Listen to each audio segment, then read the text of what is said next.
बिस्मिल्लाहिर्रहमानिर्रहीम। अस्सलाम वालेकुम वरहमतुल्लाहि वबरकातुहू।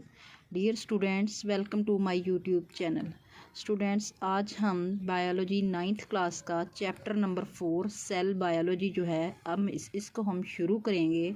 स्टूडेंट्स, आज मैं इसको आपको फुल चैप्टर मुकम्मल तैयार करवाऊंगी। इसमें जो शॉर्ट क्वेश्चन और पेपर पॉइंट ऑफ व्यू से जो इम्पोर्टेंट क्वेश्चन है लॉन्ग, वो तमाम आपको कवर करवाऊंगी इंशाल्लाह। अब हम सबसे पहले स्टूडेंट्स, इसमें शॉर्ट क्वेश्चन आता है व्हाट इज़ सेल थ्योरी। ये शॉर्ट क्वेश्चन है, 2 नंबर का पेपर में आएगा कि सेल थ्योरी क्या है। All the organisms are composed of 1 और मोर सेल्स, यानी जितने भी जानवर हैं वो एक या एक से ज़्यादा सेल से मिलकर बनते हैं। ठीक है।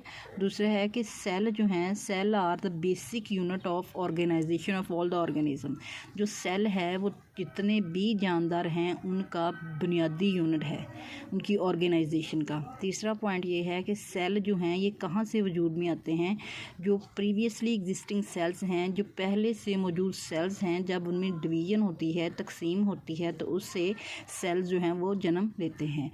तो पहला पॉइंट ये है कि तमाम ऑर्गेनिज्म जो हैं वो एक या एक से ज़्यादा सेल से मिलकर बने होते हैं। दूसरा पॉइंट स्टूडेंट्स इसका ये है कि सेल्स जो होते हैं ये बेसिक यूनिट है तमाम ऑर्गेनाइजेशन के लिए, ऑर्गेनिज्म की जितनी भी ऑर्गेनाइजेशन है। तीसरा पॉइंट ये है कि सेल कहाँ से राइज होते हैं, कहाँ से वजूद में आते हैं सेल।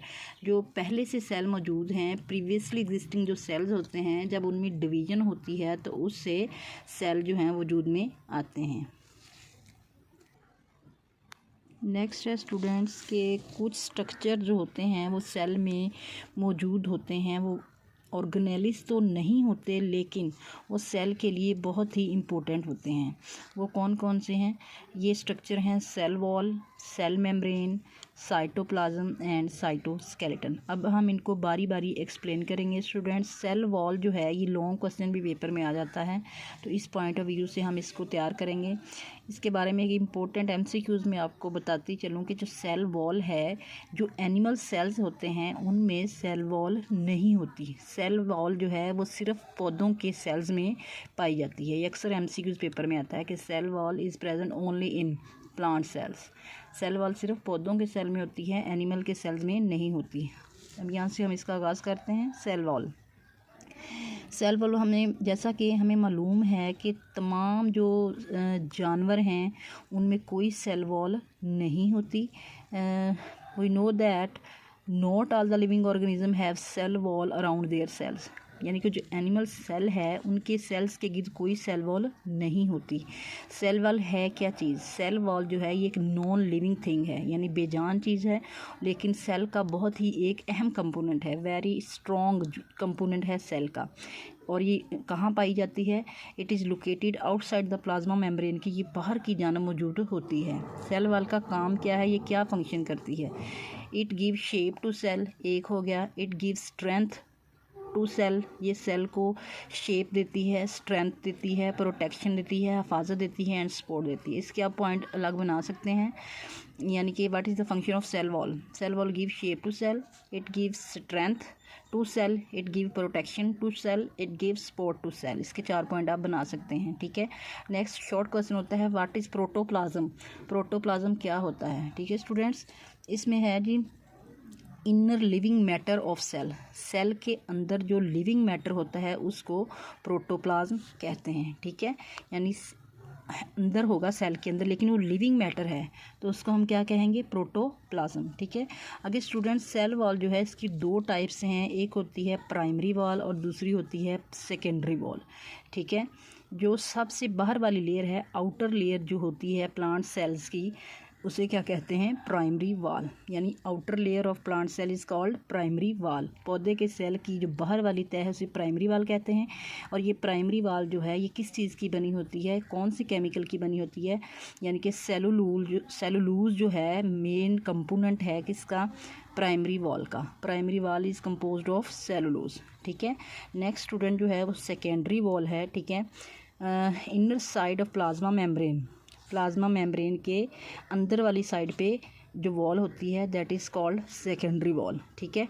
ये प्राइमरी वॉल के मुकाबले में बहुत ज़्यादा थिकर होती है, ठीक है। और ये किस चीज़ से मिलकर बनी है, कौन सा केमिकल है जो इसको बनाता है, इट इज़ मेड ऑफ लिग्नन, ये लिग्नन की बनी होती है जिसकी वजह से ये ज़्यादा थिक होती है, ठीक है। आगे स्टूडेंट शॉर्ट क्वेश्चन है, व्हाट इज़ प्लाज्मोडेस्माटा, ठीक है। इसमें है कि there are pores in the cell wall of adjacent cells, दो करीबी सेल्स हैं, ये देखिए ये एक सेल है, ये एक सेल है, इनकी सेल वॉल, ये सेल वॉल है, ये सेल वॉल है, इसमें पोर्स होते हैं, सुराख होते हैं, ये एक दूसरे के साथ आपस में रब्ता करते हैं, कनेक्ट होते हैं इन पोर्स साइटोप्लाज्म के ज़रिए, तो इन पोर्स को हम कहते हैं प्लाज्मोडेस्माटा, ठीक है। दो करीबी सेल्स हैं, उनकी जो सेल वॉल है, cell wall of two adjacent cells through which their cytoplasm is connected, यानी वो सुराख जिनके ज़रिए दो सेल के साइटोप्लाज्म आपस में कनेक्ट करते हैं, जुड़ते हैं, रब्ता करते हैं, इन पोर्स को हम कहते हैं प्लाज्मोडेस्माटा। ये भी शॉर्ट क्वेश्चन पेपर में स्टूडेंट्स आता है, ठीक है। उसके बाद है कि जो प्रोटिस्ट हैं उनकी जो सेल वॉल है वो सेलुलोज की बनी हुई नहीं होती। फॉर एग्जांपल फंजी है, फंजी की जो सेल वॉल है मेड ऑफ काइटन की बनी होती है, ठीक है। जो प्रोकैरियोट्स हैं उनकी जो सेल वॉल है वो पेप्टाइडोग्लाइकेन की बनी होती है। स्टूडेंट्स सेल वॉल जो है इसमें ये बताया गया है, ओवरऑल खुलासा इसका बताने लगी हूँ कि सेल वॉल जो है ये एनिमल सेल में और एनिमल की तरह के जो सेल है उनमें सेल वॉल नहीं होती। सेल वॉल एक ऐसा करैक्टर है जो सिर्फ पौधों के सेल में पाया जाता है, ठीक है। उसके बाद हमने ये पढ़ा है कि सेल वॉल जो है ये क्या है, ये एक नॉन लिविंग थिंग है और ये बहुत ही स्ट्रॉन्ग कंपोनेंट है एक सेल का, और ये कहाँ पाई जाती है, आउटसाइड द प्लाज्मा मेम्ब्रेन के बाहर की तरफ जो है वो सेल वॉल होती है, ठीक है।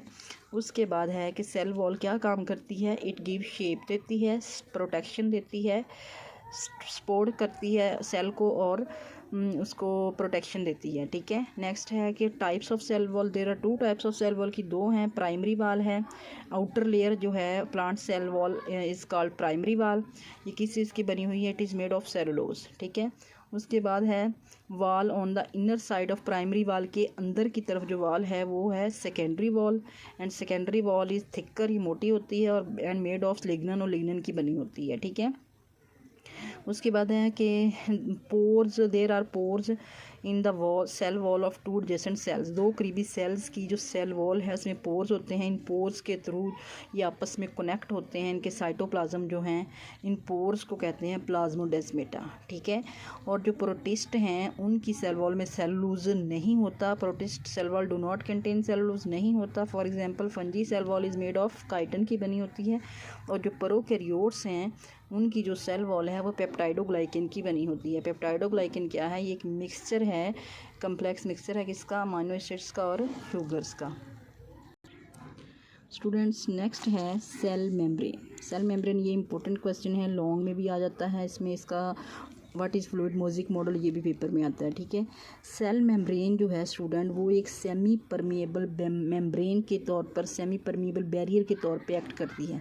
ये शॉर्ट क्वेश्चन पेपर में आता है, what is semi permeability of membrane, यानी कि जो सेल मेम्ब्रेन है वो कुछ चीज़ों को अपने में से गुजरने की इजाज़त देती है और कुछ को अपने अंदर ही फेंस कर लेती है, रोक लेती है, ठीक है। यानी कि cell membrane along a very few molecules across it, कुछ मॉलिक्यूल को इजाज़त देती है खुद से गुजरने की, और मेजॉरिटी ऑफ जो मॉलिक्यूल्स हैं, केमिकल्स हैं, उनको ये रोक लेती है, फेंस करती है, ठीक है। That is why cell membrane is called semi permeable barrier, ठीक है। यानी अलाउ चंद मॉलिक्यूल को गुजरने की इजाज़त देती है और अक्सरियत जो केमिकल्स की है उनको अपने अंदर रोक लेती है, ठीक है। इसके अलावा जो सेल मेम्ब्रेन है ये सेल की जो अंदर वाली कंपोजिशन है उसको बरकरार रखती है, maintain the internal composition of cell. Next है स्टूडेंट्स, नेक्स्ट इसका दूसरा फंक्शन ये है कि सेल मेम्ब्रेन जो है वो बाहर से आने वाले केमिकल मैसेज जो होते हैं उनको सेंस करती है। Cell membrane sense the chemical message, उनको सेंस करती है, उनकी शिनाख्त करती है, and can identify the other cells. यानी कि प्लाज्मा मेम्ब्रेन जो है वो सेमी परमिएबल बैरियर के तौर पे एक्ट करती है, कुछ चीज़ों को खुद से गुजरने देती है, कुछ मॉलिक्यूल्स को अंदर ही रोक लेती है, फेंस कर लेती है। दूसरा फंक्शन सेल मेम्ब्रेन का ये है कि ये जो सेल की इंटरनल कंपोजिशन है उसको मेंटेन करती है। तीसरा काम ये है कि सेल मेम्ब्रेन जो है ये सेंस द केमिकल मैसेज होते हैं उनको सेंस करती है, क्योंकि केमिकल बाहर से आया है, फिर उसकी आइडेंटिफिकेशन करती है। ठीक है, नेक्स्ट स्टूडेंट है इसके बारे में कि जो हमारी सेल मेम्ब्रेन है वो किस चीज़ की बनी हुई है, इसकी कंपोजिशन क्या है। सेल मेम्ब्रेन जो है कंपोज्ड ऑफ 3 चीज़ों से मिलकर बनती है, प्रोटीन है और लिपिड्स हैं और कार्बोहाइड्रेट्स हैं। ठीक है, थोड़ी सी मिकदार में कार्बोहाइड्रेट्स होते हैं।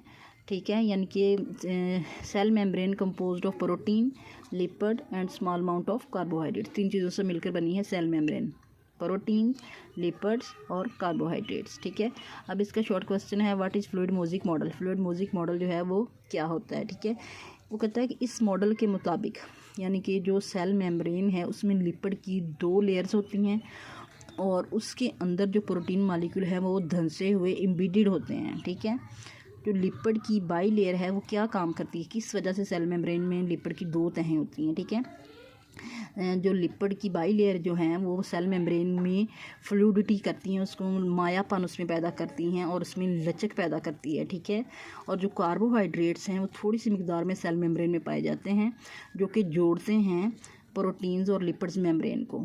ठीक है, यूकैरियोटिक, इसके अलावा जो यूकैरियोटिक सेल है उनमें कोलेस्ट्रॉल जो है is also present lipid by layer में मौजूद होता है। ठीक है, उसके बाद है इसके अलावा जो यूकैरियोटिक सेल्स इसमें बहुत सारे ऑर्गेनेलिज होते हैं, कोई से 2-3 नाम आप याद कर लें, mitochondria, Golgi apparatus, endoplasmic reticulum etcetera. ठीक है, यानी कि लिपिड फ्लूइड मोज़ेक मॉडल क्या है कि सेल मेम्ब्रेन जो है उसमें लिपिड्स की 2 लेयर होती हैं। जैसे कि हम एक सैंडविच बनाते हैं, एक ऊपर ब्रेड लगाते हैं, फिर एक नीचे ब्रेड लगाते हैं और दरमियान में एक अंडा लगाते हैं, बिल्कुल इसी तरह ऊपर भी लिपिड की लेयर है, नीचे लिपिड की लेयर है और दरमियान में प्रोटीन मॉलिक्यूल जो है वो धंसे हुए होते हैं। ये है फ्लूइड मोज़ेक मॉडल। अब जो लिपिड की बाई लेयर है ये मेम्ब्रेन को फ्लूइडिटी देती है, उसको इलास्टिसिटी देती है, लचक देती है, मायापन देती है। ठीक है, अब स्टूडेंट्स की डायग्राम को हम देखते हैं, fluid mosaic model of cell membrane. ठीक है, अब ये देखें, ये वाले जो आपको नज़र आ रहे हैं ये लिपिड बाई लेयर है। ठीक है, और इसके अंदर ये प्रोटीन है। ठीक है, और ये लिपिड और प्रोटीन मिलके ग्लाइकोलिपिड हैं और ये ग्लाइकोप्रोटीन है। ग्लूकोज और लिपिड मिलके ग्लाइकोलिपिड बनाते हैं, ग्लाइकोप्रोटीन, ग्लूकोज और प्रोटीन मिलकर ग्लाइकोप्रोटीन बनाते हैं। ठीक है, ये सेल की बाहर वाला एरिया है, थोड़ी सी मिकदार में कोलेस्ट्रॉल भी होता है और ये इनसाइड है सेल की। ठीक है स्टूडेंट्स, यहाँ पे एक शॉर्ट क्वेश्चन है कि जब हम सेल की तमाम मेम्ब्रेन की बात करेंगे तो उसको कहेंगे सेल मेम्ब्रेन।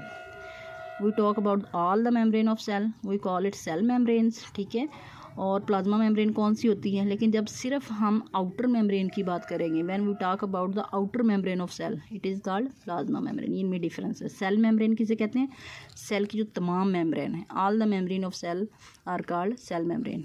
और प्लाज्मा मेम्ब्रेन कौन सी है, आउटर लेयर, बाहर वाली जो मेम्ब्रेन होती है, outer membrane of cell is called plasma membrane. अच्छा स्टूडेंट्स, नेक्स्ट जो हमारा टॉपिक है वो है न्यूक्लियस। स्टूडेंट्स ये वेरी इंपॉर्टेंट क्वेश्चन है लॉन्ग के हवाले से। अगर आप चौथा चैप्टर जो है सेल बायोलॉजी इसको पूरा तैयार नहीं कर सकते तो इसके जो 4 क्वेश्चन आपको वेरी इंपॉर्टेंट बताऊंगी, इसमें से लॉन्ग क्वेश्चन पेपर में लाजमी आता है। एक है न्यूक्लियस, दूसरा है प्लास्टिड, तीसरा है माइटोकॉन्ड्रिया और चौथा है प्रोकैरियोटिक यूकैरियोटिक सेल में डिफरेंस। ये लाजमी तौर पे तैयार करें, अगर इनमें से लॉन्ग सवाल लाजमी पेपर में उठाता है। ठीक है, न्यूक्लियस, जो यूकैरियोटिक सेल्स हैं उनमें प्रोमिनेंट न्यूक्लियस होता है। ठीक है, अब prominent nucleus occur in the eukaryotic cells. Eukaryotic का डिफरेंस मैंने पहले बता दिया है। ठीक है, अब कह रहा है कि जो एनिमल सेल्स हैं उनमें न्यूक्लियस जो है वो सेंटर में होता है, it is present in the centre. ठीक है, लेकिन जो मैच्योर प्लांट सेल्स हैं उनमें एक बड़ा सारा वैक्यूल बन जाता है जो कि पुश करता है न्यूक्लियस को एक साइड की तरफ। प्लांट सेल में एनिमल के सेल में न्यूक्लियस सेंटर में होता है और प्लांट के सेल में जो न्यूक्लियस है बहुत बड़ा वैक्यूल बनने की वजह से एक साइड पर पुश कर दिया जाता है। ठीक है, दूसरा है पॉइंट आगे न्यूक्लियस। न्यूक्लियस जो है ये डबल मेम्ब्रेन बाउंडेड स्ट्रक्चर है, इसको डबल मेम्ब्रेन ने घेरा होता है जिसको हम कहते हैं न्यूक्लियर इन्वेलप। ठीक है, जो न्यूक्लियर इन्वेलप है इसमें बहुत सारे पोर्स होते हैं जिसकी वजह से as a semi permeable membrane के तौर पे एक्ट करता है न्यूक्लियस, उसके अंदर जो न्यूक्लियर इन्वेलप है। ठीक है, उसके बाद है न्यूक्लियोप्लाज्म। न्यूक्लियोप्लाज्म जो है अ ग्रैनुलर फ्लूइड, एक दानेदार फ्लूइड होता है जिसको हम दैट इज़ कॉल्ड न्यूक्लियोप्लाज्म कहते हैं। और जो न्यूक्लियोप्लाज्म है इसमें 2 न्यूक्लियाई होते हैं और क्रोमोसोम होते हैं। ठीक है, नेक्स्ट है स्टूडेंट न्यूक्लियस। न्यूक्लियस जो है ये एक ऐसी जगह है जहाँ पे राइबोसोमल आरएनए बनते हैं। आपने कहना है इट इज़ द साइट, ये वो जगह है where the ribosomal RNA are formed, जहाँ पे राइबोसोमल आरएनए बनते हैं। ठीक है, उसके बाद है क्रोमोसोम। क्रोमोसोम जो हैं ये हमें सिर्फ़ और सिर्फ सेल की डिवीज़न के वक्त नज़र आते हैं। एक इंटरफेज़ होती है जो कि नॉन डिवाइडिंग फेज़ है जिसमें सेल डिवाइड नहीं हो रहा होता, उसमें हमें ये in the form of thread like structure, धागानुमा शक्ल में नज़र आते हैं। तब हम इसको क्रोमोसोम नहीं बल्कि क्रोमैटन कहते हैं। यानी डिफरेंस क्या है क्रोमोसोम में और क्रोमैटन में? क्रोमोसोम्स ये तब होते हैं ड्यूरिंग द सेल डिवीजन। ठीक है, और जो क्रोमैटन है तब ये कैसे होते हैं, यानी कि जब क्रोमोसोम जो है थ्रेड लाइक स्ट्रक्चर की शक्ल में हो तब हम उसको क्रोमैटन कहते हैं।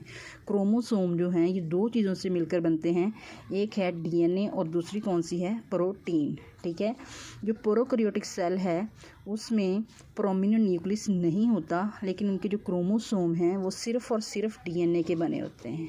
ठीक है स्टूडेंट्स, यानी इसकी आपको समझ आ गई होगी कि जो न्यूक्लियस है ये यूकैरियोटिक सेल्स में एक प्रोमिनेंट न्यूक्लियस होता है। ठीक है, उसके बाद है कि जो एनिमल सेल हैं उनमें न्यूक्लियस सेंटर में होता है और जो प्लांट सेल हैं उनमें एक बड़ा सारा वैक्यूल बनता है जो कि न्यूक्लियस को पुश करता है, एक साइड पे कर देता है।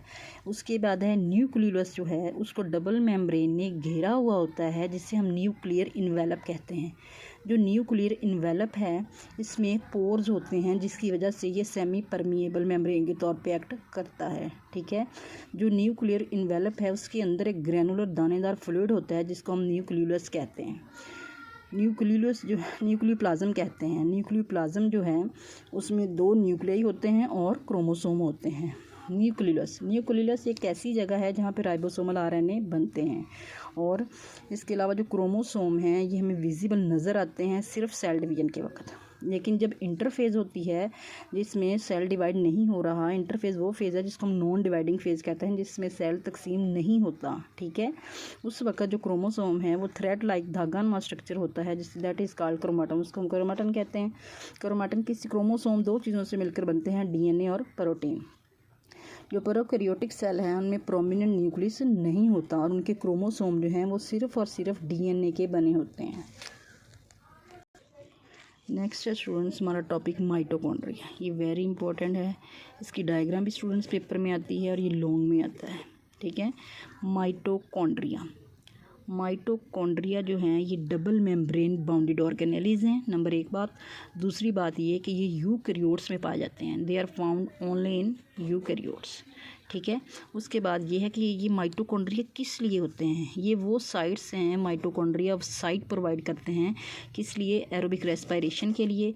एक काम हो गया माइटोकॉन्ड्रिया, दूसरा ये एनर्जी पैदा करने वाले सेंटर हैं, they are energy production centres. ठीक है स्टूडेंट्स, इसमें आगे जो है माइटोकॉन्ड्रिया, इसकी जो बाहर वाली मेम्ब्रेन है माइटोकॉन्ड्रिया की वो स्मूथ होती है, जबकि इनर मेम्ब्रेन है वो बहुत सी इनफोल्डिंग्स बनाती है ऐसे।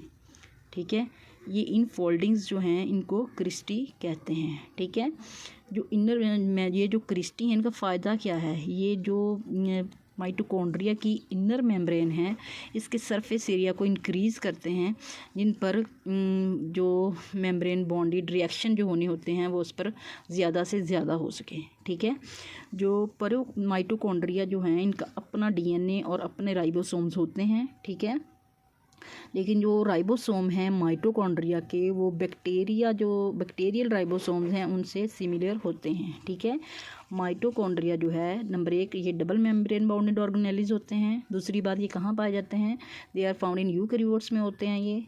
तीसरी बात ये कि माइटोकॉन्ड्रिया किस लिए हैं, ये क्या करते हैं, इनका फंक्शन क्या है, ये साइट्स प्रोवाइड करते हैं एरोबिक रेस्पिरेशन के लिए। ठीक है, और दूसरी बात ये एनर्जी प्रोड्यूसिंग सेंटर्स होते हैं। ठीक है, तीसरी बात इसका स्ट्रक्चर कैसा होता है, जो आउटर मेम्ब्रेन है वो स्मूथ होती है और जो इनर मेम्ब्रेन है वो बहुत सारी इनफोल्डिंग यानी तहें बनाती हैं, जिसे जैसे हम कपड़े की तह लगाते हैं वो छोटा हो जाता है, लेकिन अगर उसको खोलें तो वो काफ़ी बड़ा होता है। तो बिल्कुल इसी तरह ये इसकी क्रिस्टी जो इनफोल्डिंग तहें बनती हैं उनको हम क्रिस्टी कहते हैं। व्हाट इज़ क्रिस्टी, यानी कि inner membrane of mitochondria form the infoldings called cristae. What is the function of cristae, cristae increase the surface area of inner membrane for on which chemical reaction take place. ठीक है, यानी surface area increase करते हैं जिस पर reaction होने होते हैं। सही, माइटोकॉन्ड्रिया का अपना डीएनए और अपना राइबोसोम होते हैं, लेकिन जो माइटोकॉन्ड्रिया के राइबोसोम हैं वो बैक्टीरियल राइबोसोम से मिलते जुलते होते हैं। ठीक है, ये इसकी डायग्राम देखें स्टूडेंट्स, ये माइटोकॉन्ड्रिया एक दिखाया गया है, ये इसकी सबसे बाहर वाली तह है जो कि स्मूथ है, इसको आउटर मेम्ब्रेन कहते हैं, और ये इनफोल्डिंग है ये वाली जो, ठीक है, इनको इनर मेम्ब्रेन है। ठीक है, ये वाली इनर मेम्ब्रेन जो फोल्डिंग बना रही हैं ये वाली, इनको कहते हैं क्रिस्टी। ये कहाँ होते हैं, मैट्रिक्स। मैट्रिक्स जो क्या है, ये जो लिक्विड है इनके अंदर, उसे कहते हैं मैट्रिक्स। नेक्स्ट है स्टूडेंट्स नेक्स्ट जो हमारा टॉपिक है वो है प्लास्टिड, जो कि वेरी इंपॉर्टेंट लॉन्ग क्वेश्चन है। ठीक है, प्लास्टिड्स जो हैं ये भी मेम्ब्रेन बाउंडेड ऑर्गेनेल्स हैं और ये सिर्फ और सिर्फ प्लांट्स में पाए जाते हैं। They only occur in the cells of plants या फिर एल्गी में।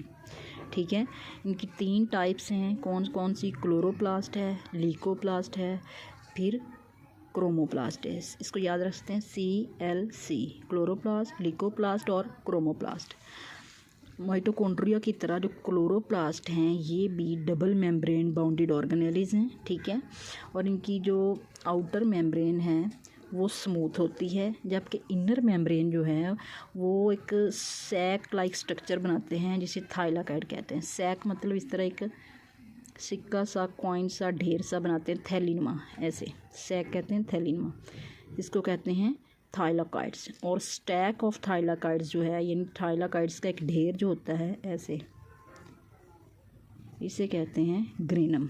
ठीक है, ज़्यादा होंगे तो ग्रेनम कहेंगे, एक होगा तो ग्रेना। ठीक है, ये जो ग्रेना है पूरा ढेर है जो थाइलाकाइड्स का, ये जिस लिक्विड में तैरते हैं उसको स्ट्रोमा कहते हैं। ग्रेना फ्लोट तैरते हैं in the inner fluid of chloroplast, that is called stroma. ठीक है, क्लोरोप्लास्ट जो हैं ये साइट हैं, ये किस लिए होते हैं, ये फोटोसिंथेसिस के लिए जगह प्रोवाइड करते हैं। ठीक है, इसके अलावा इसमें क्लोरोप्लास्ट में क्या होता है, इसमें दे कंटेन क्लोरोफिल होते हैं। क्लोरोफिल क्या है, ये ग्रीन कलर के पिगमेंट हैं जो कि फोटोसिंथेसिस के लिए ज़रूरी होते हैं, और इसमें और भी बहुत सारे पिगमेंट्स होते हैं। ये पिगमेंट्स जो हैं ये थाइलाकाइड ऑफ ग्रेना, यानी ग्रेना का जो ढेर है, थैलिनमा जो ग्रीन थाइलाकाइड बनती है ना, उसका जो पूरा ढेर है उसमें होता है। ठीक है, इसके अलावा जो दूसरी टाइप है प्लांट सेल्स की वो हैं क्रोमोप्लास्ट। क्रोमोप्लास्ट जो हैं इनमें दूसरी टाइप जो स्टूडेंट है वो है क्रोमोप्लास्ट। क्रोम का मतलब होता है किसी चीज़ को कलर देना, रंग देना, शोख रंग देना। जो फूलों की पत्तियां होती हैं रेड कलर की, येलो कलर की, डिफरेंट पिंक कलर की, वो किसकी वजह से हैं, क्रोमोप्लास्ट की वजह से। यानी कि इसका रंग क्या, इसका मकसद क्या है क्रोमोप्लास्ट का, दे गिव ब्राइट कलर, किसको, पेटल्स ऑफ फ्लावर, फूलों की जो पत्तियाँ उनको और फ्रूट को। ठीक है, इसके अलावा जो इसका फंक्शन मतलब हो गया फिर give colour to these parts of the plants, यानी इसका काम क्या है, पौधे को, फूलों की पत्तियों को और फ्रूट को रंग देना, शोख रंग देना, जिसकी वजह से इनकी पॉलिनेशन जो है वो उसमें हेल्प करता है, कलरफुल होना। ठीक है, तीसरी है लीकोप्लास्ट। लीकोप्लास्ट में तीसरी टाइप है प्लास्टिड की, ये इनमें कोई रंग नहीं होता, कलरलेस होते हैं, और ये स्टोर करते हैं 2 चीज़ें, वो क्या हैं, लिपिड, प्रोटीन और लिपिड। ठीक है, और ये जहाँ भी खुराक स्टोर होनी होती है वहाँ पे कौन से सेल्स होते हैं प्लांट में, वो हैं लीकोप्लास्ट। ठीक है, तो इसका ओवरऑल खासा स्टूडेंट्स ये है कि प्लास्टिड जो हैं ये मेम्ब्रेन बाउंडेड ऑर्गेनेल्स हैं, ये सिर्फ़ और सिर्फ पाए जाते हैं प्लांट्स में और एल्गी में। Double membrane bonded organelles they are found in plants and algae. There are 3 types of plastids, कौन कौन सी? क्लोरोप्लास्ट, क्रोमोप्लास्ट और लीकोप्लास्ट। अब इनको हम बारी बारी एक्सप्लेन करेंगे, ठीक है। जो क्लोरोप्लास्ट है, ठीक है, ये डबल मेम्ब्रेन बॉन्डेड ऑर्गेनेली है। इसकी आउटर मेम्ब्रेन स्मूथ होती है, जबकि इनर मेम्ब्रेन जो है वो सैक बनाती हैं, एक थैलिनमा स्ट्रक्चर बनाती हैं, जिसको थाइलाकॉइड्स कहते हैं। और जो थैलिनमा स्ट्रक्चर हैं, थाइलाकॉइड्स हैं, उनको जो स्टैक कहते हैं, ढेर को जो स्टैक होता है थाइलाकॉइड्स का, थैलिनमा स्ट्रक्चर का, उसको ग्रेनम कहते हैं। ये भी शॉर्ट क्वेश्चन पेपर में आता है। ग्रेनम जिस लिक्विड में फ्लोट करता है, तैरता है, उसको स्ट्रोमा कहते हैं, ठीक है। इसके अलावा जो क्लोरोफिल हैं, ये फोटोसिंथेसिस के लिए साइट प्रोवाइड करते हैं, ठीक है। इसके अलावा जो क्लोरोप्लास्ट है, वो कौन से पिगमेंट, उसमें पिगमेंट होते हैं, क्लोरोफिल होता है, जो कि फोटोसिंथेसिस के लिए ज़रूरी पिगमेंट है। और ये पिगमेंट जो होते हैं, ये कहाँ पाए जाते हैं? थाइलाकॉइड्स ऑफ ग्रेना के अंदर, ठीक है। उसके बाद दूसरी टाइप कौन सी है? क्रोमोप्लास्ट। सेकेंड टाइप जो प्लास्टिड की इस कॉल्ड क्रोमोप्लास्ट। क्रोम का मतलब होता है किसी चीज़ को कलर देना, रंग देना, ठीक है। ये जो क्लोरोप्लास्ट होते हैं, इसमें ऐसे पिगमेंट्स होते हैं जो कि फूलों की पत्तियों को, फ्लावर पेटल्स और फ्रूट्स को शोक कलर देते हैं। जैसा कि रेड रोज़ हो गया, पिंक रोज़ हो गया, इसकी जो पेटल्स का कलर है वो कौन इसको देता है? क्रोमोप्लास्ट, ठीक है। बात का हम गावा खाते हैं, अमरूद, वो रेड कलर का निकल आता है। इसका मतलब उसमें क्या चीज़ ज़्यादा थी कि इसने इसको कलर कर दिया, रेड गावा को, अमरूद को, वो है क्रोमोप्लास्ट, ठीक है। जब कोई चीज़ कलरफुल होती है, ब्राइट कलर वाली होती है, तो वो उसकी जो पॉलिनेशन है वो उसमें उसको हेल्पफुल होती है। तो ये इसका मतलब जो क्रोमोप्लास्ट हैं, इसके 2 काम हैं। एक तो ब्राइट कलर करता है फ्लावर पेटल्स को, फ्रूट्स को, दूसरा ये पॉलिनेशन में भी हेल्पफुल होता है, ठीक है। नेक्स्ट है लीकोप्लास्ट। लीकोप्लास्ट ये 3rd टाइप प्लास्टिड की जो है वो लीकोप्लास्ट है, ठीक है। ये कलरलेस होते हैं। इनका काम क्या है? लिपिड और प्रोटीन को स्टोर करना, ठीक है। उसके बाद ये कि जहाँ भी फूड स्टोरेज होती है, तो वहाँ पे प्लांट्स में कौन सा टिश्यू पाया जाता है? वो है लीकोप्लास्ट, ठीक है स्टूडेंट्स। नेक्स्ट स्टूडेंट्स, इसकी डायग्राम में देखते हैं हम। ये है क्लोरोप्लास्ट, ठीक है। इसकी ये सबसे बाहर वाली मेम्ब्रेन है, ठीक है। ये है स्ट्रोमा, यानी ये लिक्विड होता है क्लोरोप्लास्ट के अंदर सारा, ठीक है। और ये जो हैं, ये थाइलाकॉइड्स यानी सैक जो होती हैं, थैलियाँ बनती हैं, उनका जो पूरा एक ढेर सा बना होता है ना, इसको कहते हैं ग्रेनम, ठीक है। ये है सैक, इस तरह की, जैसे सिक्के नहीं होते वैसे, ठीक है। इनको हम थाइलाकॉइड्स कहते हैं। और जब इनका पूरा एक ढेर बन जाता है तो उनको कहते हैं ग्रेनम, ठीक है। और ये क्लोरोप्लास्ट का जो स्ट्रोमा है ना, उसके अंदर इस तरह फ्लोट करते हैं। फिर इनके अंदर पिगमेंट्स होते हैं, जिनके ज़रिए फिर फोटोसिंथेसिस वगैरह होती है, ठीक है। नेक्स्ट स्टूडेंट है इंडोप्लाज्मिक रेटिकुलम, ER, ठीक है। ये होता क्या है? ये नेटवर्क ऑफ इंटरकनेक्टेड चैनल्स, यानी आपस में जुड़े हुए रास्ते होते हैं, ठीक है। और जो कि न्यूक्लियर इन्वेलप से शुरू होते हैं, जो कि सेल मेम्ब्रेन से शुरू होकर न्यूक्लियर इन्वेलप तक होते हैं, ठीक है। इसकी आगे 2 टाइप्स हैं, रफ इंडोप्लाज्मिक रेटिकुलम और स्मूथ इंडोप्लाज्मिक रेटिकुलम। नेक्स्ट है स्टूडेंट्स कि जो रफ इंडोप्लाज्मिक रेटिकुलम है, इसका नाम रफ इंडोप्लाज्मिक रेटिकुलम क्यों है? क्योंकि बहुत सारे जो इसकी जो पेरेंट्स है, ये हमें ज़ाहिरी तौर पे रफ़ नज़र आता है, ठीक है। रफ़ इसकी पेरेंट्स होती है क्योंकि राइबोसोम जो हैं वो इसके साथ अटैच होते हैं। बहुत सारे राइबोसोम्स आर अटैच इसके साथ जुड़े हुए होते हैं।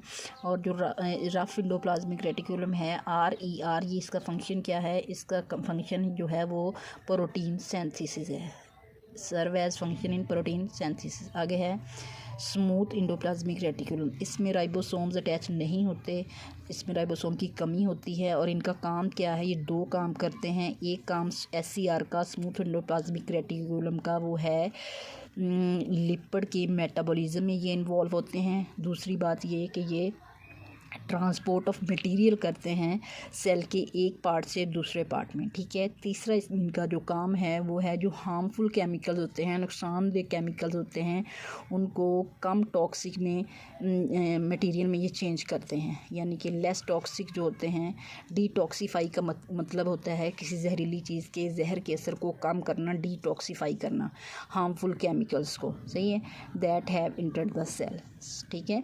यानी कि इंडोप्लाज्मिक रेटिकुलम रेटिकुलम ये जो है ये इंटरकनेक्टेड चैनल्स होते हैं, आपस में जुड़े हुए रास्ते होते हैं जो कि एक्सटेंड फैले हुए हैं सेल मेम्ब्रेन से लेके कहाँ तक, न्यूक्लियर इन्वेलप तक। यहाँ पर 2 टाइप्स हैं इसकी, रफ एंडोप्लाज्मिक रेटिकुलम और स्मूथ एंडोप्लाज्मिक रेटिकुलम। जो रफ एंडोप्लाज्मिक रेटिकुलम है, इसको रफ एंडोप्लाज्मिक रेटिकुलम का नाम इसलिए दिया जाता है कि इसकी जो अपीयरेंस है हमें रफ नज़र आती है, क्योंकि इसके साथ राइबोसोम अटैच होते हैं। ठीक है, इसका फंक्शन क्या है? रफ एंडोप्लाज्मिक रेटिकुलम का फंक्शन प्रोटीन सिंथेसिस है, प्रोटीन बनाना। जो स्मूथ एंडोप्लाज्मिक रेटिकुलम है इसमें राइबोसोम की कमी होती है और इसके 3 इंपॉर्टेंट फंक्शन हैं। पहला कौन सा है? यानी कि it is involve in lipid metabolism. ठीक है। दूसरा, इट ट्रांसपोर्ट करता है मटेरियल को from one part of the cell to other. पौधे के सेल के एक हिस्से से दूसरे हिस्से में मटेरियल की ट्रांसपोर्ट करता है, एक है। दूसरा, लिपिड का ये मेटाबॉलिज्म इन्वॉल्व होता है। तीसरा, ये कोई जो हार्मफुल केमिकल्स होते हैं उनको डिटॉक्सीफाई करता है। डिटॉक्सीफाई यानी उसको लेस टॉक्सिक करना।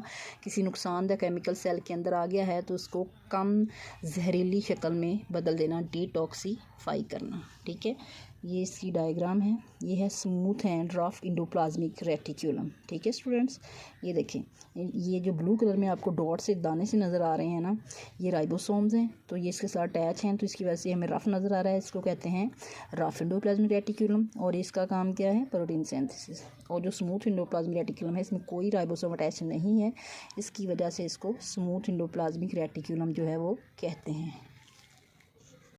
नेक्स्ट जो हमारा टॉपिक है स्टूडेंट्स वो है गोल्जी अपरेटस। ठीक है, ये जिस बंदे ने इसको डिस्कवर किया है उसी के नाम पर इसका नाम है गोल्जी अपरेटस। फिजिशियन है जिसका नाम है कैमिलो गोल्जी। ठीक है, उसने डिस्कवर किया था सेट ऑफ फ्लैटेंड सैक्स, यानी उसने कहा था चिपटी थैलियाँ सी होती हैं, ऐसे ऐसे ऐसे बनी होती हैं। ठीक है, उन थैलियों को फिर इसने सिस्टर्नी का नाम दिया। सही है। और फिर वो कहता है कि इन सेल के अंदर इन दिस सेट इसमें जो बहुत सारी जो सिस्टर्नी हैं वो एक दूसरे के ऊपर ढेर की शक्ल में होती हैं, स्टैक्ड ओवर ईच अदर, एक दूसरे के ऊपर आ जाती हैं। जैसे कि ये डायग्राम में आप देख सकते हैं, देखिए 1 2 3 4 हैं, ये सिस्टर्नी है, पूरा स्टैक है, सिस्टर्नी का पूरा ढेर है। ठीक है, कंप्लीट सेट ऑफ सिस्टर्नी, यानी ये जो पूरा सेट है सिस्टर्नी का, इसको कहते हैं गोल्जी अपरेटस या गोल्जी कम्प्लेक्स। ये जो है गोल्जी अपरेटस या गोल्जी कम्प्लेक्स, ये प्लांट सेल में भी होता है और एनिमल सेल्स में भी होता है। ठीक है, इसका काम क्या है? जो रफ एंडोप्लाज्मिक रेटिकुलम है उससे जो मॉलिक्यूल आते हैं उनके जो मॉडिफाई, उनको तब्दील करता है, फिर उनको पैक कर देता है इनटू द मेम्ब्रेन बाउंडेड सैक्स, यानी मेम्ब्रेन से जुड़ने वाली थैलियों में तब्दील कर देता है, जिनको कहते हैं गोल्जी वेसिकल्स। ठीक है, यानी कि रफ एंडोप्लाज्मिक रेटिकुलम से जो मटीरियल मॉलिक्यूल आते हैं उनको ये एक थैली की शक्ल में उसमें पैक करके सेल मेम्ब्रेन के साथ अटैच करता है, जिसको गोल्जी वेसिकल्स कहते हैं। ठीक है, ये जो सैक्स हैं ये ट्रांसपोर्ट एक जगह से दूसरी जगह जाती हैं। ठीक है, सेल के various locations in the two exterior in the form of secretions, यानी कोई वेस्ट मटेरियल है जिसको सेल से बाहर निकालना है वो वेजिकल की शक्ल में बाहर जाएगा। ये डायग्राम जो है ये बंदा है कैमिलो गोल्जी, जिसने गोल्जी अपरेटस को डिस्कवर किया है। जो कैमिलो गोल्जी है इसको 1906 में अवार्ड मिला था, नोबेल प्राइज़। ठीक है, फॉर फिजियोलॉजी एंड मेडिसिन की वजह से।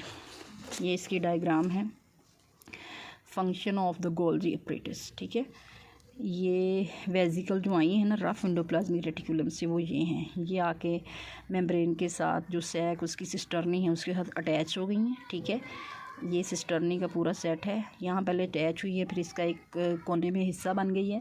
ठीक है, इसमें ये स्टैक है सिस्टर्नी का जिसको गोल्जी अपरेटस कहते हैं। ठीक है, ये वो मटेरियल है जिसको इसने रफ एंडोप्लाज्मिक रेटिकुलम से आया है, उसको मॉडिफाई करके एक वेजिकल बना दी गोल्जी अपरेटस की, गोल्जी वेजिकल बना दी हैं। फिर ये गोल्जी वेजिकल जो हैं प्रोडक्ट फॉर इंटरनल यूज़, वो जो प्रोडक्ट बाहर से आई हैं सेल के अंदर यूज़ के लिए चाहिए उनको ये यहाँ सेल में छोड़ देगा। ठीक है, और वो जो प्रोडक्ट्स जो कि सेल को नहीं चाहिए, जो चाहिए वो सिस्टर्नी के एक तरफ पैक हो जाती हैं। ठीक है, रफ एंडोप्लाज्मिक रेटिकुलम से जो मटेरियल आया है, मॉलिक्यूल्स आए हैं, उनको थैली की शक्ल में, सैक की शक्ल में सिस्टर्नी की एक साइड पे अटैच हो जाती हैं जो सेल को रिक्वायर्ड होती हैं, और जो वेस्ट होती हैं वो सेल की दूसरी साइड पे सिस्टर्नी की साइड पे पैक हो जाती हैं। फिर उनको बाहर एक्सक्रीट कर दिया जाता है वेजिकल्स के ज़रिए।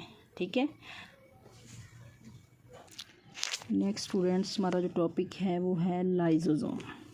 लाइसोसोम जो हैं इसको मिड 20वीं सेंचुरी, 20वीं सदी का मिड था, बेल्जियन का एक क्रिश्चियन साइंटिस्ट जिसका नाम रेनी डिडीव था, उसने लाइसोसोम को डिस्कवर किया। ठीक है। ये जो है सबसे पहली बात लाइसोसोम के बारे में, ये सिंगल मेम्ब्रेन बॉन्डेड ऑर्गेनेलिज है। ठीक है, नंबर 1। दूसरी बात ये कि लाइसोसोम में बहुत सारे डाइजेस्टिव एंजाइम होते हैं जिनका काम क्या है, फूड की डाइजेशन करना और वेस्ट मटेरियल की डाइजेशन करना। ठीक है। लाइसोसोम में बहुत सारे डाइजेस्टिव एंजाइम होते हैं जो कि डाइजेस्ट करते हैं, ब्रेक डाउन करते हैं फूड की और वेस्ट मटेरियल्स की सेल्स के अंदर रहते हुए। लाइसोसोम जो है ये जुड़ जाता है जाके किसी वैक्यूल के साथ। सही है।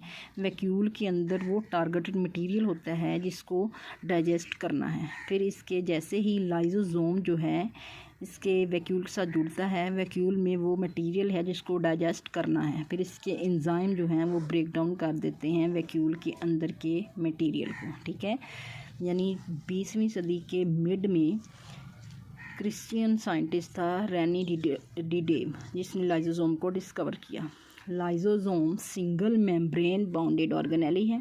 इसमें बहुत सारे डाइजेस्टिव एंजाइम होते हैं जो कि क्या करते हैं, डाइजेशन ऑफ फूड करते हैं और वेस्ट मटेरियल करते हैं विद इन द सेल के अंदर रहते हुए।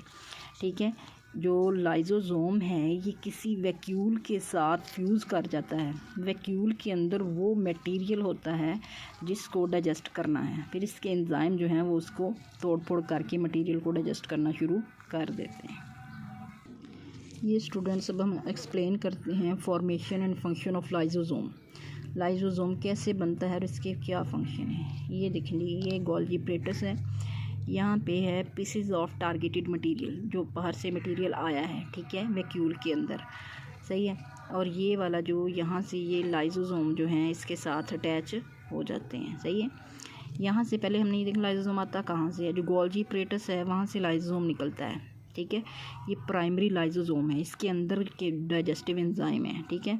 जो प्राइमरी लाइसोसोम है ये जाके वैक्यूल से जुड़ जाता है, वैक्यूल के अंदर जो है वो टारगेटेड मटेरियल होता है, फिर ये उसकी डाइजेशन कर देता है। ठीक है, समझ आ गई होगी आपको। नेक्स्ट है स्टूडेंट्स सेंट्रियोल्स। स्टूडेंट्स जो सेंट्रियोल्स है ये करेक्टर जो है ये जस्ट एनिमल सेल में पाया जाता है, प्लांट सेल में सेंट्रियोल्स एग्जिस्ट नहीं करते। ठीक है। Animals and many unicellular organism have hollow cylindrical organelles known as centrioles. यानी कि वो जो जानवरों का सेल है उसमें खाली पाइप नुमा सिलेंडर नुमा ऑर्गेनेलिज होते हैं जिनको सेंट्रियोल्स कहते हैं। हर सेंट्रियोल जो है ये एक 9 ट्यूब्यूल्स का ट्रिपलेट बना होता है, यानी कि एक ट्रिपलेट है, हर ट्रिपलेट में 9 ट्यूब्यूल होंगी। कौन सी ट्यूब्यूल्स, माइक्रो ट्यूब्यूल्स, यानी कि 3 माइक्रो ट्यूब्यूल्स का ट्रिपलेट होगा और हर माइक्रो ट्यूब्यूल्स के ट्रिपलेट में 9 माइक्रो ट्यूब्यूल्स होंगे, यानी कि 27 हर ट्रिपलेट में। ठीक है। और जो माइक्रो ट्यूब्यूल्स हैं ये किस प्रोटीन से मिलकर बनती हैं, ट्यूबुलिन प्रोटीन। ठीक है। जो एनिमल सेल्स हैं उनमें 2 सेंट्रियोल्स होते हैं। ठीक है। और ये जो 2 सेंट्रियोल्स हैं इनको मजमूई तौर पे इकट्ठा मिला के सेंट्रोसोम कहते हैं। ठीक है। इसका काम क्या है, ये स्पिंडल फाइबर बनाने में हेल्प करते हैं जब सेल की डिवीज़न होती है। ठीक है। सेंट्रियोल्स जो हैं इसके अलावा इसका दूसरा काम जो है ये सीलिया और फ्लैजेला की फॉर्मेशन भी करते हैं। सीलिया और फ्लैजेला जो हैं ये बाल नुमा हेयर नुमा स्ट्रक्चर होते हैं जो कि मूवमेंट में हेल्प करते हैं। ठीक है। जो सेंट्रियोल्स हैं ये हैं क्या, हॉलो सिलेंड्रिकल ऑर्गेनेलिज हैं, खाली सिलेंडर नुमा, और ये सिर्फ एनिमल सेल में पाए जाते हैं सेंट्रियोल्स। ठीक है। और इसमें एक ट्रिपलेट होता है जिसमें 9 माइक्रोट्यूब्यूल्स लगे होते हैं हर ट्रिपलेट में। ठीक है। और माइक्रोट्यूब्यूल्स जो हैं वो ट्यूबुलिन प्रोटीन से मिलकर बनते हैं। जो एनिमल सेल है उसमें अगर 2 सेंट्रियोल्स मौजूद हों तो दोनों सेंट्रियोल्स को मजमूई तौर पर सेंट्रोसोम कहते हैं। ठीक है, इनका पहला जो फंक्शन है सेंट्रियोल का, जो सेंट्रोसोम्स हैं इनका फंक्शन क्या है, ये स्पिंडल फाइबर फॉर्मेशन करते हैं, यानी centrosome involves in the formation of spindle fibre, number 1। दूसरा काम इसका ये क्या है, centrioles are involve in formation of cilia, they are involve in the formation of flagella. इसके अलग अलग पॉइंट्स आप बना सकते हैं। ठीक है, ये देखें, ये ट्रिपलेट है, 1 2 3, और इसके अंदर 9 माइक्रोट्यूब्यूल्स होते हैं। सही है, और ये इसका डायग्राम दिखाई गई है। फिर उसके बाद है कि लाइजोसोम, सेंट्रियोल का आपको क्लियर हो गया है। ठीक है, फंक्शन इसके आपने बता देने हैं कि 3 काम करता है, ये स्पिंडल फाइबर बनाता है, ये सीलिया बनाता है, ये फ्लैजेला बनाता है। ठीक है, और हर जो centriole has 2 animal cell have 2 centrioles. These centrioles are collectively called centrosome. Centrosome function in the formation of spindle fiber formation. It is involved in cilia formation. It is involved in flagella formation. Next students, हमारा topic है vacuoles. Vacuoles होते क्या हैं, ये fluid field होते हैं और single membrane bonded organelles हैं। ठीक है, यानी इनमें लिक्विड भरा होता है और ये सिंगल मेम्ब्रेन इनके इर्द गिर्द होती है। ठीक है, नेक्स्ट ये है कि जो वैक्यूल्स जो हैं, जो प्लांट सेल हैं उसमें बहुत सारे स्मॉल वैक्यूल्स साइटोप्लाज्म में होते हैं। ठीक है, लेकिन ये स्मॉल वैक्यूल जब प्लांट सेल मैच्योर हो जाता है, ठीक है, तो ये जो स्मॉल वैक्यूल्स हैं ये पानी को जज़ब करके एक बड़ा सारा दरमियान में सेंटर में वैक्यूल बना देते हैं। सही है, और जो सेल जो हैं जिसकी वजह से सेल टर्जिड हो जाता है। बहुत सारे सेल जब उनके कोई मटेरियल सेल के अंदर लेके जाना होता है तो वो फूड वैक्यूल की शक्ल में लेके जाते हैं और फिर वहाँ पे उसको फूड के मटेरियल में जो फूड होती है उसको डाइजेस्ट करते हैं लाइसोसोम की हेल्प से।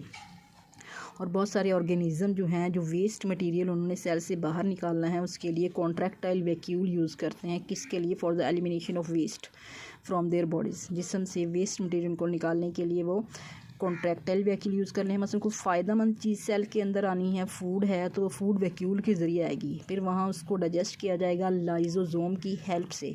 जबकि कुछ यूनिसेलुलर ऑर्गेनिज्म जो हैं उनमें जो वेस्ट मटेरियल है उसको एलिमिनेट करना है, बॉडी से बाहर खारिज करना है, तो उसके लिए जो वैक्यूल है वो कौन सा है, कॉन्ट्रैक्टाइल वैक्यूल।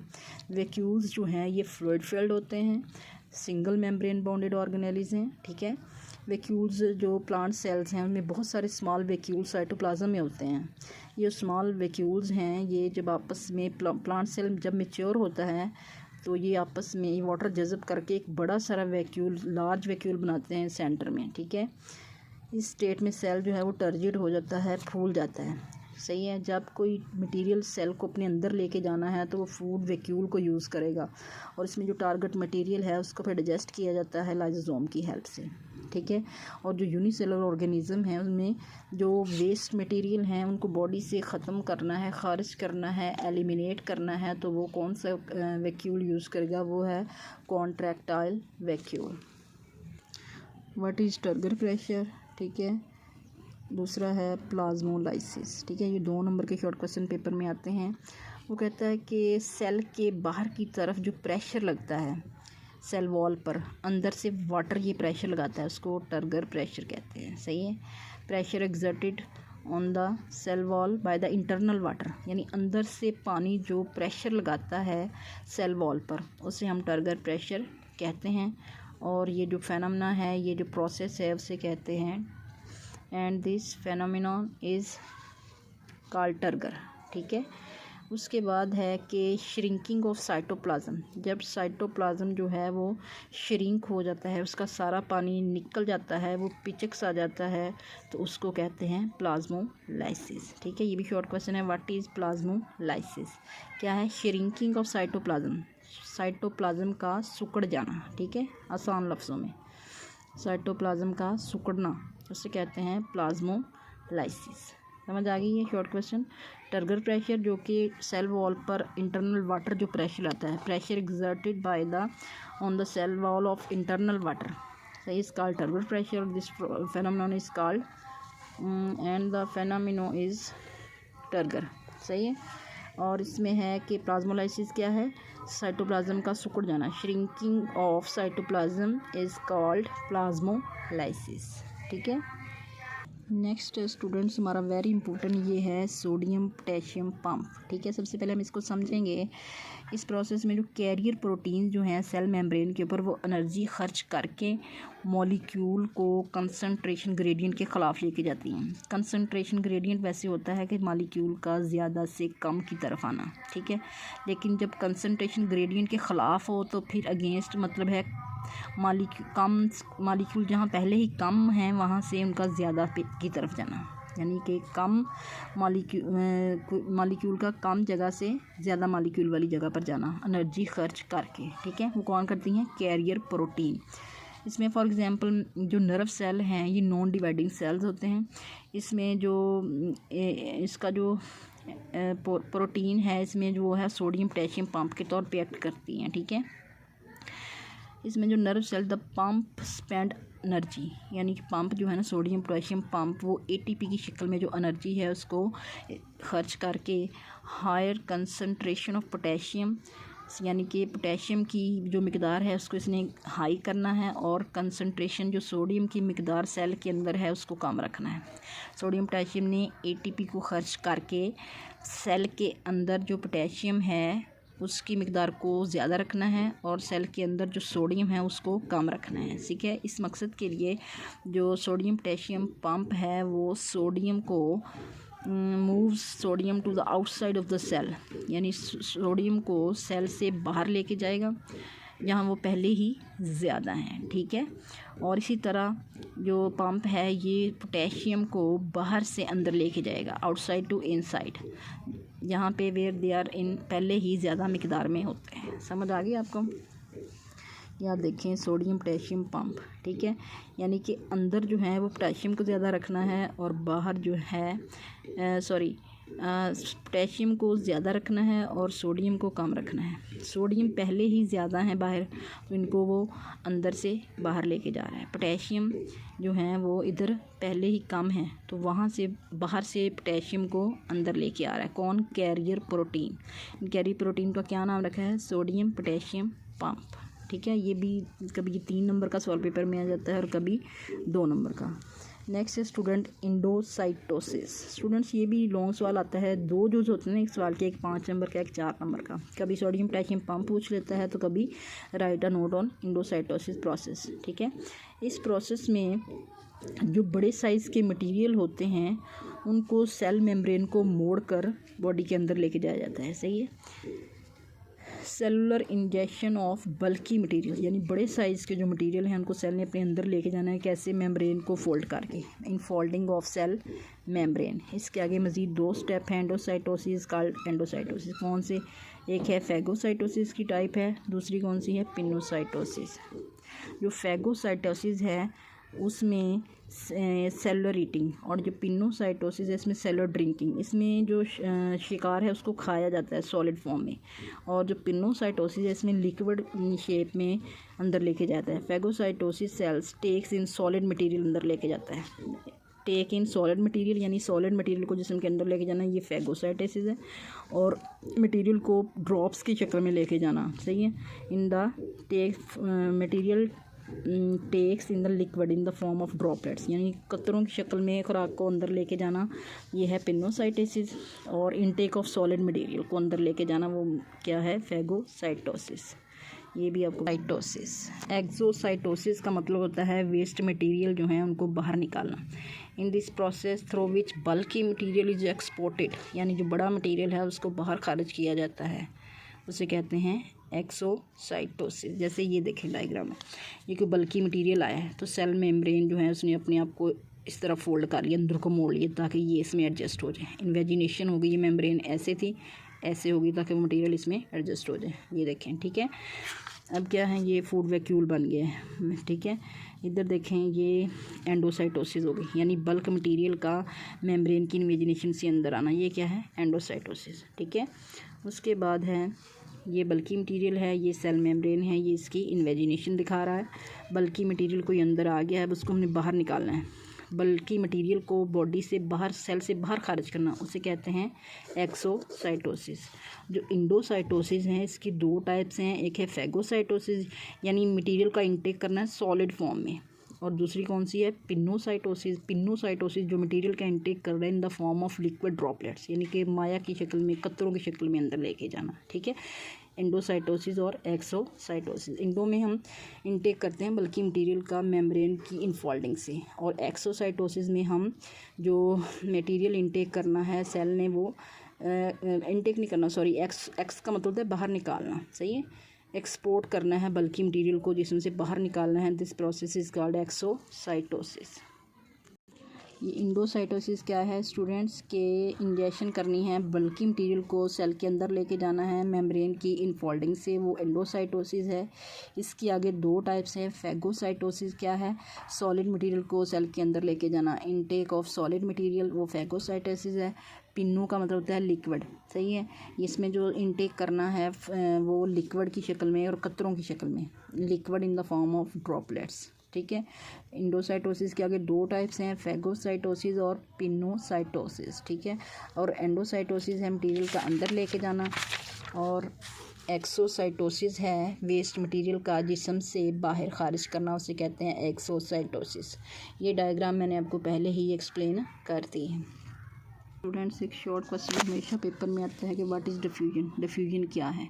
डिफ्यूजन जो है ये मूवमेंट, मालिक्यूल मूव करते हैं ज़्यादा मिकदार से कम मिकदार की तरफ, सही है, कंसंट्रेशन ग्रेडियंट के साथ ही। ये कानून कुदरत है कि चीज़ जो है मतलब ज़्यादा मिकदार से कम की तरफ आती है। पानी देख लें, जहाँ ज़्यादा है वो कम की तरफ आ रहा होता है, ठीक है। डिफ्यूजन क्या है कि मालिक्यूल मूव करते हैं ज़्यादा मिकदार से कम मिकदार की तरफ, कंसंट्रेशन ग्रेडियंट के रूल के मुताबिक। Movement of molecule from area of high concentration to the area of lower concentration is called diffusion, ठीक है। ये 2 नंबर का शॉर्ट क्वेश्चन जो है ये पेपर में आता है, ठीक है। नेक्स्ट स्टूडेंट्स, हमारा शॉर्ट क्वेश्चन है what is passive transports. Next है पैसिव ट्रांसपोर्ट, ये भी शॉर्ट क्वेश्चन है। ये जो डिफ्यूजन है इसकी 2 टाइप्स हैं, एक है पैसिव ट्रांसपोर्ट, दूसरी है एक्टिव ट्रांसपोर्ट। जो एक्टिव ट्रांसपोर्ट होती है उसमें भी जो मालिक्यूल्स हैं वो कम मिकदार से ज़्यादा मिकदार की तरफ जाते हैं एनर्जी खर्च करके। Movement of molecule from low concentration to higher concentration by the use of energy, उसे कहते हैं एक्टिव ट्रांसपोर्ट। दूसरा ये कौन सी है, पैसिव ट्रांसपोर्ट। इसमें सेल जो है कोई एनर्जी खर्च नहीं करता, cell does not expend energy. जब मालिक्यूल डिफ्यूज़ कर रहे होते हैं यानी कि कम ज़्यादा मिकदार से कम की तरफ ही जाते हैं तो इसमें कोई एनर्जी खर्च नहीं होती। Cell does not expend energy when molecule move from higher concentration to lower concentration. Concentration कहते हैं मिकदार को, इस कॉल्ड पैसिव ट्रांसपोर्ट, ठीक है स्टूडेंट्स। नेक्स्ट जो है वो है फैसिलिटेटेड डिफ्यूजन, ठीक है। फैसिलिटेटेड डिफ्यूजन क्या होता है, ये पैसिव ट्रांसपोर्ट की एक टाइप है जिसमें कोई एनर्जी जो है वो खर्च नहीं होती। There is no expenditure of energy in this process. ये है facilitated diffusion is also a type of diffusion. Passive transport की एक टाइप है फैसिलिटेटेड डिफ्यूजन जिसमें कोई एनर्जी खर्च नहीं होती, ठीक है स्टूडेंट्स। ऑस्मोसिस जो है स्टूडेंट्स, इसमें वाटर जो है वो सेमी परमिएबल मेम्ब्रेन में से गुज़रता है कम सल्यूट कंसंट्रेशन से ज़्यादा सल्यूट कंसंट्रेशन की तरफ, इसे कहते हैं ऑस्मोसिस, ठीक है। यानी कि इसमें पानी जो है वो सेमी परमिएबल मेम्ब्रेन के इर्द गिर्द क्रॉस करता है उसको, ठीक है। और कैसे मूव करता है, एक ऐसे यानी कि कम सल्यूट वाली मिकदार से ज़्यादा सल्यूट वाले सोल्यूशन की तरफ ये जाएगा, from lower solute concentration to higher solute concentration, ठीक है। आगे है एक शॉर्ट क्वेश्चन, टोनिसिटी क्या होती है।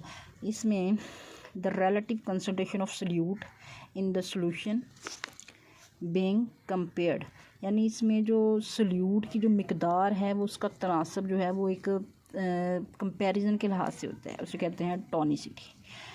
आगे टर्म है हाइपरटोनिक सॉल्यूशन। हाइपर का मतलब होता है ज़्यादा होना, यानी इसमें सल्यूट की मिकदार निस्बतन ज़्यादा होती है सॉल्यूशन के मुकाबले में। Solution has relatively more solute, इसमें सल्यूट ज़्यादा होता है। हाइपर का मतलब होता है ज़्यादा होना, हाइपो का मतलब कम, इसमें सल्यूट जो है वो कम होगा। Solution has relatively less solute, ठीक है।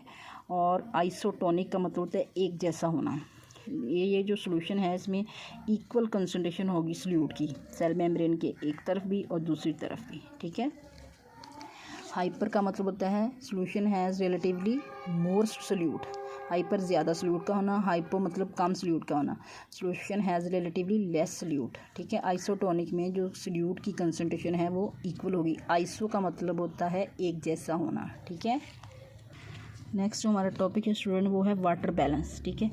जब एक रेड ब्लड सेल है हमने उसको आइसोटोनिक सॉल्यूशन में रखा है जिसमें सॉल्यूट की कंसंट्रेशन सेम है, ठीक है, तो सेल का जो वॉल्यूम है वो कांस्टेंट रहता है। वॉल्यूम जो है वो रिमेन कांस्टेंट, क्योंकि जो वाटर की इंटरिंग है सेल के अंदर और वाटर का जो एग्जिट है सेल के अंदर वो बराबर है, सही है।